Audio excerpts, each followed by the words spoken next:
Salut à tous et bienvenue dans ce nouvel épisode de l'arrondi. J'espère que vous allez bien, en tout cas moi ça va, j'ai la patate. Et il est pas beau Coco? C'est le t-shirt de Sylvie Pereira. Si ça vous intéresse d'en commander, rendez-vous dans la description de ces vidéos YouTube. Il y a des sweats à manches longues, des t-shirts, des casquettes, des mugs, enfin tout un tas de trucs sympas. N'hésitez pas à aller y faire un tour, vous ne serez pas déçus. Alors avant de commencer, je tenais à m'excuser de deux petites choses. La première, c'est pour le peu de vidéos que je produis en ce moment. C'est tout simplement parce que j'ai des commandes qui tombent et quitte à choisir, je préfère faire passer les commandes en premier, c'est ce qui me fait manger, et faire passer les vidéos en second plan, ce qui est tout à fait normal. D'ailleurs, l'horloge qu'on va fabriquer aujourd'hui, c'est une commande. Et la deuxième et dernière chose dont je voulais m'excuser, c'est quelque chose que j'avais dit dans une précédente vidéo. J'avais dit que je ne mettrais pas de pub dans mes vidéos, que je ne monétiserais pas mes épisodes. Après avoir discuté avec pas mal de youtubeurs et après m'être fait pas mal remonter les bretelles, j'ai décidé de monétiser donc mes épisodes. Ça me permettra aussi de faire des concours un peu plus conséquents. Donc ça va dans votre sens aussi. Voilà, mais je tenais quand même à m'en excuser. Donc voilà, le blabla c'est terminé, on passe à la fabrication. Comme je vous l'ai dit, on va fabriquer une horloge, c'est une commande qu'on m'a passée. Le temps pour moi de changer de t-shirt parce que j'ai pas envie de le salir et on y va. Allez, c'est parti. Alors dans un premier temps, je vais découper deux cercles de 50 cm de diamètre dans cette tablette qui fait 2 mètres de long sur 50 cm de large et 1,8 cm d'épaisseur me semble-t-il. Ça coûte plus ou moins 13 balles dans les magasins de bricolage et je vais découper ça à la défonceuse. Allez, c'est parti.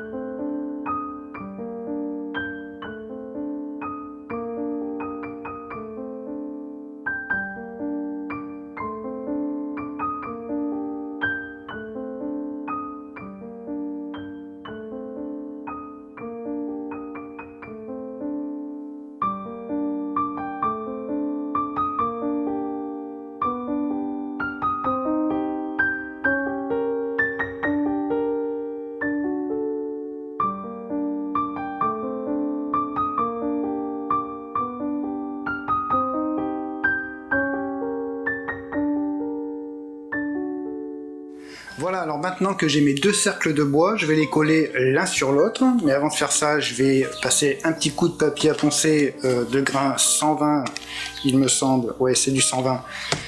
Pour lisser tout ça, et je vais pas les coller n'importe comment. Je vais en mettre un avec le fil du bois à l'horizontale et le deuxième avec le fil du bois à la verticale, tout simplement pour éviter que le plateau à la longue se voile.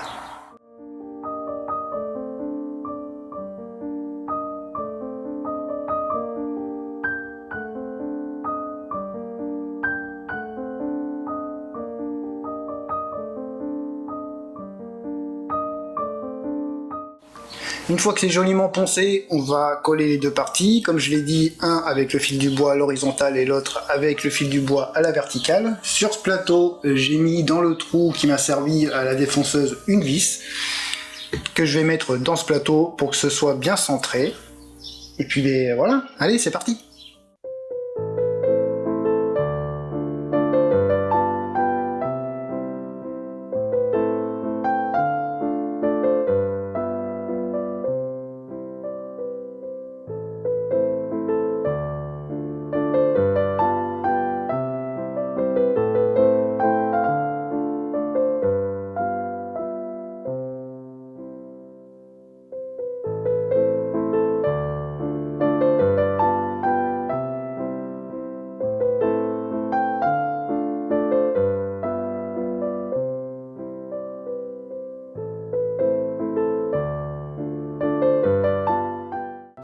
Voilà, maintenant que mes plateaux sont collés, j'ai poncé un petit peu sur les côtés hors caméra pour que ce soit plus propre. Maintenant, ce que je vais faire, c'est qu'avec la défonceuse, je vais venir faire une tranchée tout autour d'environ 9 cm que je vais vider avec la défonceuse. Pour éviter de mettre des serre-joints et être embêté à chaque tour de défonceuse, je vais utiliser des pastilles de scotch double face. Ça va super bien, je vais vous montrer. Et puis voilà, allez, c'est parti.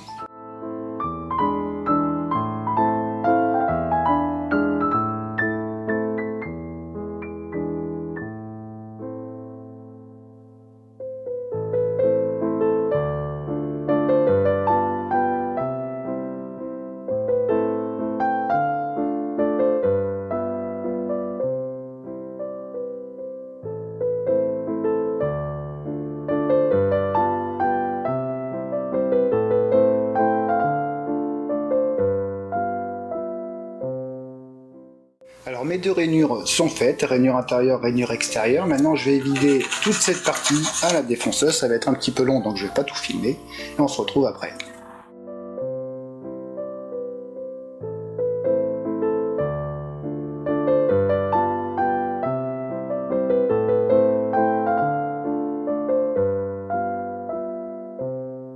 Voilà, je viens de terminer, ça se voit, j'en ai partout.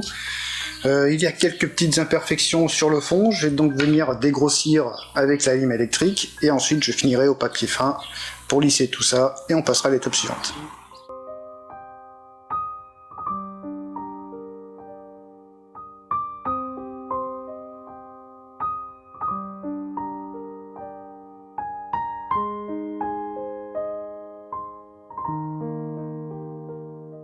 Pour le ponçage, c'est terminé. Maintenant, je vais passer un coup de défonceuse avec une fraise à queue d'aronde sur tous les cercles pour arrondir tout ça.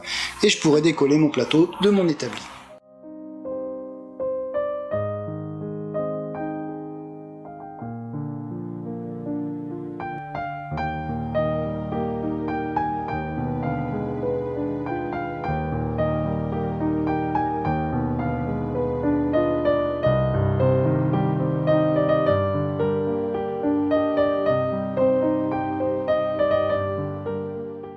Voilà, alors maintenant on va se faire une petite séance déballage du mécanisme que j'ai commandé.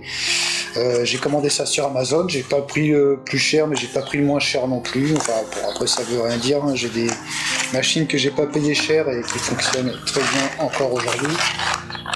Voilà, j'ai pris des aiguilles assez grandes, il y en a une qui fait 20 cm et l'autre 16.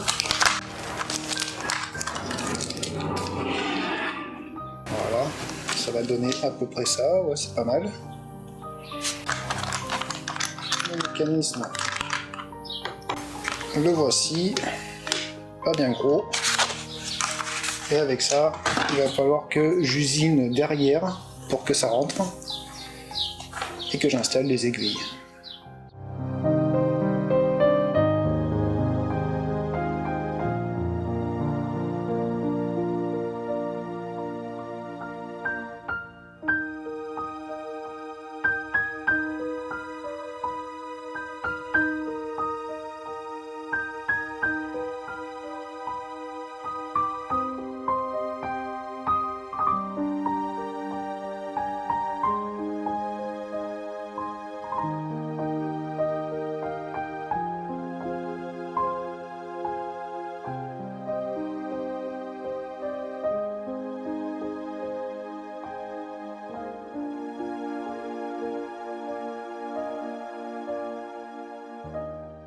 Ok, alors au niveau du plateau, on est bon, on va plus y toucher pour le moment, maintenant on va se concentrer sur les chiffres. Alors j'ai été copier ça sur le net, j'avais plus d'encre dans l'imprimante, donc solution de sauvetage, j'ai recopié directement sur l'écran. C'est des chiffres romains, je vais pas tous les faire, je vais juste faire le 12, le 3, le 6 et le 9. Et hop, je copierai ça sur ce bout de chaîne et je découperai ça sûrement à la scie à chantourner.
Alors, ces petits chiffres romains, qu'est-ce que ça donne? Eh bien, ça donne que couper du chêne à la scie à chantourner, c'est du sport. Mais voilà, c'est fait.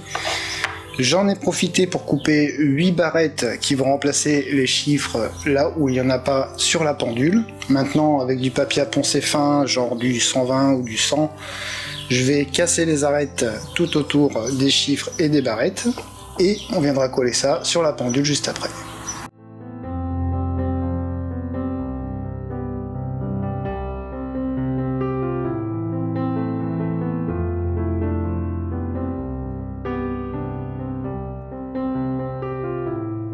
Voilà, on y est, on va pouvoir coller les chiffres. Alors je vais procéder d'une certaine manière. Je vais prendre les aiguilles, je vais les placer donc à midi pile. Je vais coller mon chiffre 12. Ensuite, je vais faire un tour de cadran. Je vais poser ma première barrette. Encore un tour de cadran, deuxième barrette, un autre tour de cadran, mon chiffre, et ainsi de suite. Bien évidemment, ça va être un petit peu long.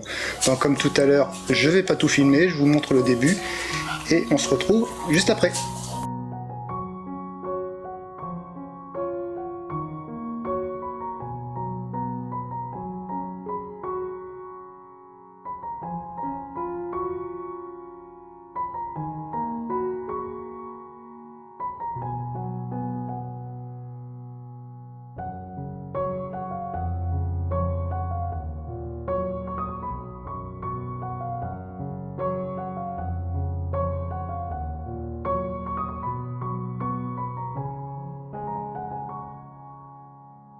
Ça y est, les chiffres sont collés, ça m'a pris un peu de temps parce que je voulais que ce soit bien fait, que ce soit bien droit. On pourrait croire qu'elle est terminée, mais elle ne l'est pas, puisque ma cliente m'a demandé un logo au centre de la pendule, donc je vais lui faire ça avec le même type de bois que pour les chiffres, c'est-à-dire du chêne. Je vais utiliser les mêmes techniques que pour la découpe des chiffres, c'est-à-dire avec le pochoir. Donc je vous dispense de la vidéo où je découpe tout ça, et on se retrouve directement pour la pose du logo. Ce sera bien plus simple. Et me revoilà déjà, c'est la magie des montages. Ça a été très court pour vous, pour moi un peu moins. J'ai fait mon logo de la même manière que pour les chiffres.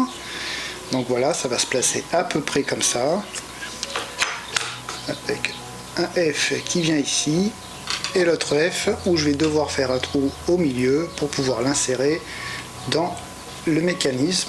Et on va faire ça tout de suite.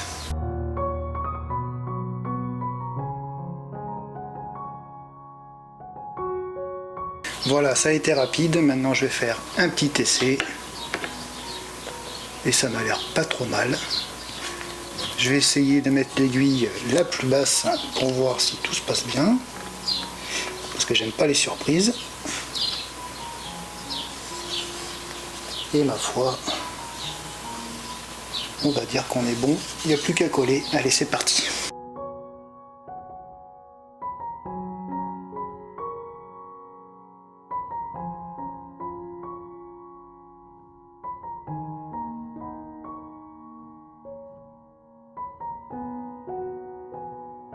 Ça y est, la pendule est terminée. Avant de vous montrer le résultat final, je voulais faire un petit bilan de cette fabrication. Alors, est-ce qu'elle est difficile dans l'ensemble? Je vais pas dire non.